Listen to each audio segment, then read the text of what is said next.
Voltamos então, exercício de número 32, também do nosso capítulo 14, diz o seguinte: sabendo que seno de x mais 3 cosseno de x igual a zero, com x, né, zero menor do que x, que é menor que π sobre 2, obtém então seno de x e cosseno de x.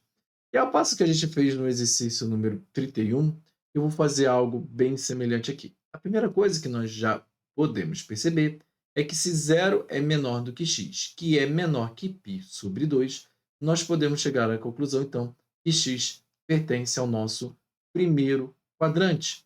E se x pertence ao nosso primeiro quadrante, nós podemos também chegar a mais duas conclusões. A primeira é que seno de x vai ser maior do que zero e o cosseno de x também vai ser maior do que zero. Então, ou seja, ambos os valores serão positivos. Tudo bem? Então, vamos partir para o nosso exercício. Nós sabemos, então, que o meu seno de x mais 3 cosseno de x é igual a zero. O que eu vou simplesmente fazer, eu vou igualar a ambos e vou dizer que o meu seno de x é igual a menos 3 cosseno de x. Bem, então, simplesmente passei para o outro lado e eu vou chegar a uma conclusão aqui. Então, eu vou chamar essa conclusão de 1. Tudo bem? Continuando ainda, eu vou usar o meu teorema fundamental, já que eu tenho que descobrir tanto o meu seno quanto o meu cosseno, e vou chamar então de seno ao quadrado de x mais o meu cosseno ao quadrado de x, e eu sei que isso aqui é igual a 1. Sei que o meu seno de x vale menos 3 cosseno de x ao quadrado mais o cosseno ao quadrado de x, que é igual a 1. 3, vou levar ao quadrado 3, vou chegar à conclusão então que se trata de 9 cosseno ao quadrado de x, mais o cosseno ao quadrado de x, que eu já tinha, vai ser igual a 1. Então, eu tenho que 10 cosseno ao quadrado de x é igual a 1. Passo 10 para o outro lado e chego à conclusão, então, que o cosseno ao quadrado de x é igual a 1 sobre 10.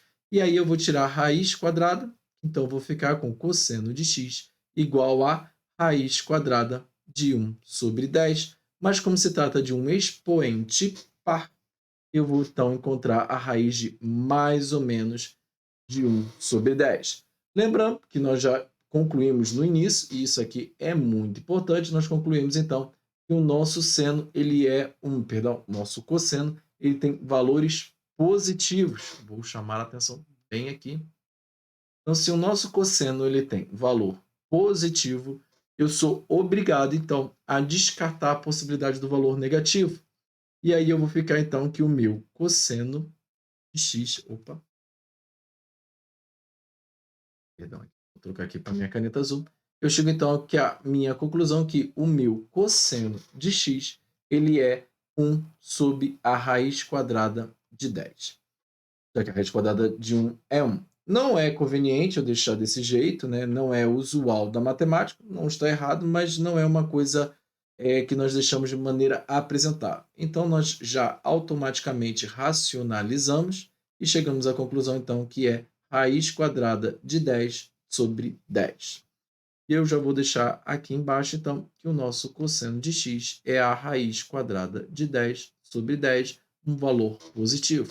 E nós já chegamos à conclusão, então, do nosso valor do cosseno de x. Sendo assim, falta, então, a gente calcular o valor do seno de x. Então, é só fazer uma substituição automática. Então, eu vou chegar à conclusão de que meu seno de x é menos 3 cosseno de x, que eu já tinha chamado aqui do lado de 1. Vou, então, substituir pelo valor do cosseno que eu achei, e eu chego, então, à conclusão que meu seno de x é menos 3 raiz de 10 sobre 10. E aí você já conferiu lá no final do seu livro do IES, já encontrou ambas as respostas e você matou o exercício e acabou por aqui. Porém, contudo, todavia, não é bonito. Eu acho que aconteceu um erro aqui e eu vou explicar eles para você. Como já foi dito bem no início, você reparou que o nosso seno ele é um valor positivo. E eu achei para o meu seno um valor negativo. E aí você para e pensa, poxa, e agora o que aconteceu? Eu posso usar esse seno? Não, não tem como. Para todo valor de seno que você usar dentro deste intervalo aqui, não tem como se encontrar um valor negativo.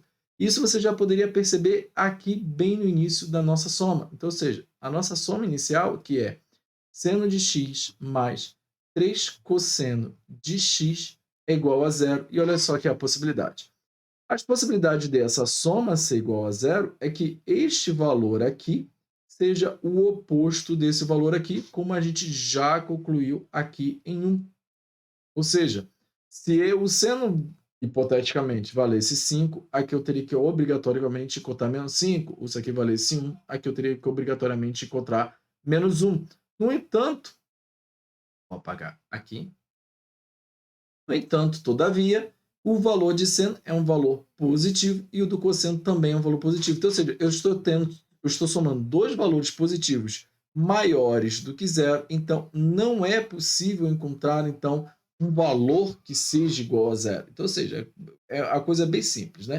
Eu vou pegar dois valores, né? Eu vou chamar aqui um valor de A, escrevendo um X, mas não tem problema. Eu vou pegar um valor de A em que ele está entre 0 e 1, e um valor B também que está entre 0 e 1. E eu posso somar qualquer valor desses que obrigatoriamente eles são maiores do que zero e nunca vão ser iguais a zero ou menores do que zero. Então, a conclusão que nós podemos chegar é que não existe nenhum x pertencente a este intervalo aqui de zero de π sobre 2 aberto, tal que o nosso seno de x mais 3 vezes o cosseno de x seja igual a zero. E aí você para e pergunta assim, poxa, mas então por que botou esse exercício dessa maneira? E, inclusive, já que ele tem a resposta no final. Mas se você parar para perceber e fizer um estudo do nosso círculo trigonométrico, você vai perceber que, vou colocar aqui, não, eu vou colocar em uma outra página, só para a gente fazer o nosso estudo aqui bem rapidinho. E o nosso autor, o nosso professor, né, o IESE, ele disse que o nosso seno e o nosso cosseno, eles estavam aqui no primeiro quadrante, variando entre 0 e π sobre 2. E aqui a conclusão que nós chegamos foi óbvia, né? Já que o nosso cosseno x ele vai ser valores maiores do que zero e o nosso seno de x também com valores maiores do que zero. Contudo, todavia, se eu estiver trabalhando no segundo quadrante, lembra que eu usei mais ou menos a raiz de 1 sobre 10 e cheguei à conclusão de que se tratava de raiz de 10 sobre 10, porque eu estava trabalhando no primeiro quadrante. Só que se eu usar a menos raiz de 10 sobre 10, que é o mesmo arco, só que no segundo quadrante, então eu vou ter então um cosseno de x que vai ser menor do que zero, porque ele é um valor negativo. Então, nós podemos voltar à conclusão de que nós podemos ter sim uma resposta para seno de x mais 3 cosseno de x igual a zero, com os valores que nós achamos. De que maneira? O meu cosseno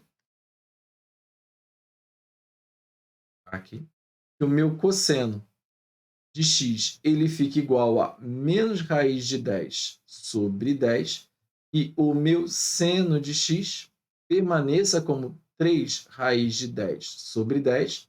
Por quê? Porque isso daqui é um arco, né? Então, ou seja, obrigatoriamente, quando eu achei esse número negativo, eu deveria ter transformado ele em um número positivo, tá? Não se preocupe. Eu teria que ter transformado ele em um número positivo. E de que maneira esse meu x ele pertence, na verdade, ao intervalo de π sobre 2 a π, que na verdade se trata do segundo quadrante. Ou também posso escrever que meu x pertence ao segundo quadrante. E é claro que você pode continuar em casa mais estudos, como terceiro e quarto quadrante, E essa daí eu vou deixar para você. Mas você já percebeu que no nosso livro do IES você tem esses dois resultados aqui, mas eles não são possíveis. Tudo bem? Eu espero que você tenha entendido, espero que você tenha gostado. Lembrando, qualquer dúvida, pode deixar aqui nos comentários, tá bom? Forte abraço, uma boa semana.